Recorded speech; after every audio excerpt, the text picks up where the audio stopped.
Inversions are quite simple. I have more than one way of playing the same chord. So taking the example of the C major chord, which has the notes C, E and G. If the bass note is C, it will be known as the root chord. Another way of playing this chord is E, G and C, where the bass note becomes E. This is also C major chord. Yet another way of playing this chord is G, C and E, where G has become the bass note.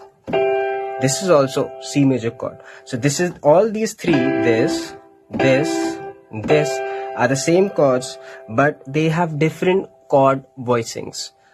So through these inversions, we can play the same chords but give them different voicings to give them various moods, various directions, various kinds of movements, and to make it a bit more interesting.